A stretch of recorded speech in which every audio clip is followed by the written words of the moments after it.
কুয়েতের ভয়াবহ অগ্নিকাণ্ডের খবর আপনাদের সামনে তুলে ধরেছিলাম এবং সেই কুয়েতের ভয়াবহ অগ্নিকাণ্ডে বাংলার ইঞ্জিনিয়ারের মৃত্যুর খবর পাওয়া যায় এবং মৃতের নাম দারিকেশ শেপাত্র নায়ক, মেদিনীপুরের শরৎপল্লীর বাসিন্দা দারিকেশ।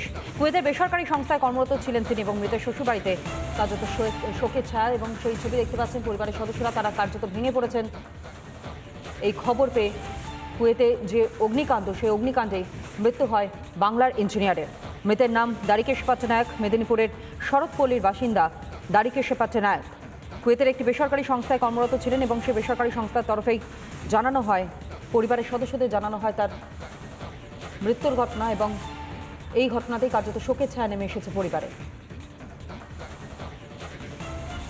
কুয়েতে ভয়াবহ অগ্নিকাণ্ড এবং সেই অগ্নিকাণ্ডে বাংলার ইঞ্জিনিয়ারের মৃত্যু। মৃতের নাম দারিকেশ শেপাত্র নায়ক, মেদিনীপুরের শরৎপল্লীর বাসিন্দা এই দারিকেশ শেপাত্র নায়ক। মৃতের শ্বশুরবাড়িতে শোকের ছায়া। কুয়েতের একটি বেসরকারি সংস্থায় বেশ কয়েক বছরই কর্মরত ছিলেন তিনি।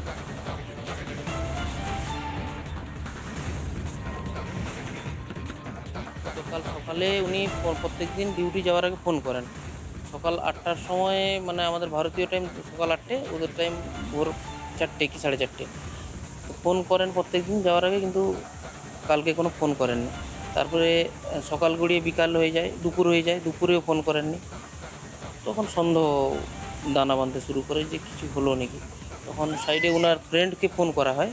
ওনার ফ্রেন্ডের বাড়ি হচ্ছে কেরাল। তো ওনাকে যখন ফোন করা হয়, উনি বললেন আমি তো কুয়েতে নেই, আমি চলে এসেছি দেশের বাড়ি ছুটিতে। না এরকম ব্যাপার, ফোন তুলছেন না দারিকেশবাবু। তখন উনি বললেন যে ঠিক আছে, আমি খবর নিয়ে জানাচ্ছি। তারপরে 5-10 মিনিট পরে উনি জানালেন যে সেখানে ভয়াবহ অগ্নিকাণ্ড হয়েছে। আপনারা একটু নিউজ চ্যানেলে দেখুন, যেটা বুঝতে পারবেন। সিকিমে ভারী থেকে অতি ভারী বৃষ্টির যে সেই জল ঝড়ের বেগে নেমে আসছে উত্তরবঙ্গের সমতলে। বর্ষার শুরুতেই ফুলে ফেঁপে উঠেছে তিস্তা, মনে করাচ্ছে গত বছরের বিপর্যয়ের হার হিম করা সেই ছবি। আগামী দুদিন সিকিমে ভারী বৃষ্টির পূর্বাভাস শুনিয়েছে হাওয়া অফিস। নতুন বিপর্যয় ডেকে আনবে না তো তিস্তা, আশঙ্কায় প্রহর গুনছেন উত্তরবঙ্গের মানুষ।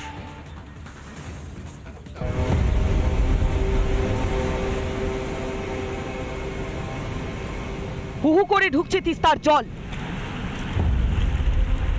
খরস্রোতা নদীতে যেন এসেছে প্লাবন। উত্তর সিকিমে ভারী বৃষ্টির কারণে ফের প্লাবিত তিস্তা। ধ্বংসের চেহারা উত্তরবঙ্গের বিস্তীর্ণ এলাকায়।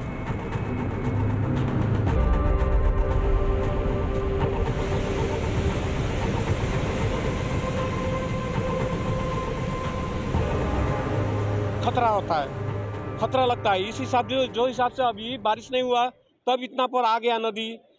अगर बारिश का मौसम फुल मौसम होने से तो बहुत मुश्किल है, बहुत त्राही हो जाएगा। सरकार को चाहेंगे हम लोग को जगह जमीन दीजिए और कम्पनसेशन दीजिए।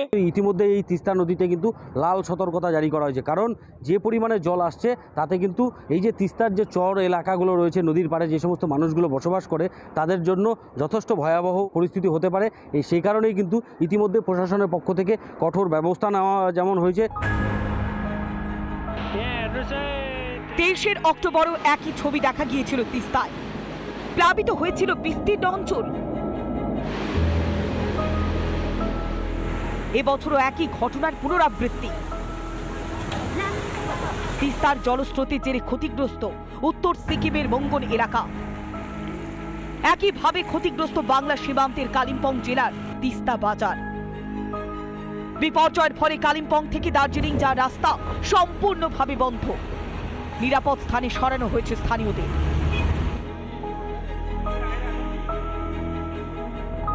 যে তিস্তার পাড়ের ডান দিকটা রয়েছে, নাথুয়ার চর এরিয়া রয়েছে, বড়পাতিনার নতুন বাসে। এছাড়া বালাপাড়ার একটা খুব ক্ষুদ্র অংশ রয়েছে।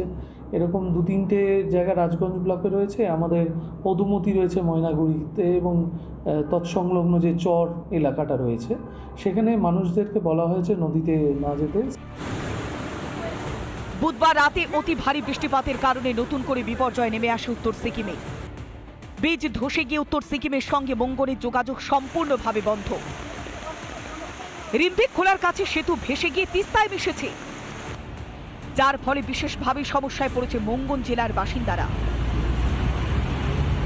এই বছরের ভিতরে আজকে এই প্রথম এই বেশি জলটা, এই বছর। এর আগেও জল হয়েছে, কিন্তু এতটা হয় নাই। এরই মধ্যে জলপাইগুড়ির গজলডোবা তিস্তা ব্যারেজ থেকে 2462.66 কিউসেক জল ছাড়া হয় বলে সেচ দপ্তর সূত্রে খবর। এর ফলে আরও বেড়েছে জলস্তর। রিপাবলিক বাংলা। এটা খোলা জল মানে বোঝাই যাচ্ছে যে উপর থেকে বা পাহাড়। লাগাতার বৃষ্টির জেরে ফুঁসছে তিস্তা। সিকিমের বিভিন্ন অঞ্চল থেকে আসছে ধসের খবরও। ভূমিধসে অবরুদ্ধ সিকিমের একাধিক গুরুত্বপূর্ণ সড়ক। ধসের খণ্ডচিত্রে ফিরে আসছে গত বছর অক্টোবরের সেই ভয়াবহ স্মৃতি।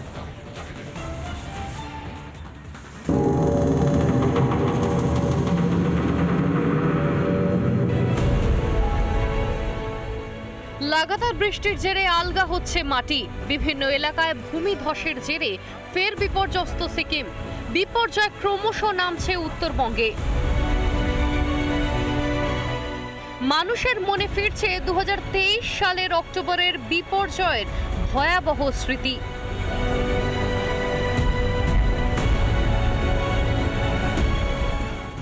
এই ছবি ভয় ধরাচ্ছে উত্তরবঙ্গবাসীদের মনেও।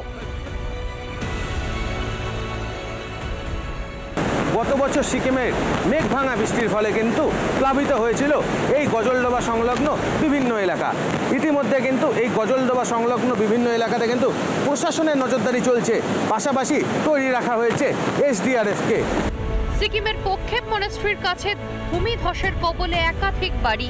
এখনো পর্যন্ত 3 জনের মৃতদেহ উদ্ধার হয়েছে বলে জানা গিয়েছে। ভূমিধসে বন্ধ সড়ক, বন্ধ মঙ্গন রোড, স্তব্ধ গ্যাংটকগামী রাস্তা, সিংটাম যাওয়ার রাস্তাও বন্ধ। সাংকালাং ব্রিজের কাছে নেমেছে ধস, বিচ্ছিন্ন জঙ্গু এলাকা। ভূমিধসে ক্ষতিগ্রস্ত চাঁদিও, গিয়াথাং ও লিংডং এর বিস্তীর্ণ এলাকা। ধসে চাপা পড়েছে আমবিথাংয়ের বেশ কয়েকটি বাড়িও। বেশ কিছু এলাকায় নেই নেটওয়ার্কও। ব্যাপকভাবে ব্যাহত জনজীবন। দার্জিলিং সহ জলপাইগুড়ি, আলিপুরদুয়ার, কোচবিহার এই 4 জেলাতে কিন্তু অতি ভারী বৃষ্টির সম্ভাবনা রয়েছে, এমনটাই কিন্তু জানিয়েছিল আবহাওয়া দপ্তর। পাশাপাশি উত্তর দিনাজপুর, দক্ষিণ দিনাজপুর, মালদা এই জেলাগুলোতেও কিন্তু ভারী বৃষ্টির সম্ভাবনা রয়েছে।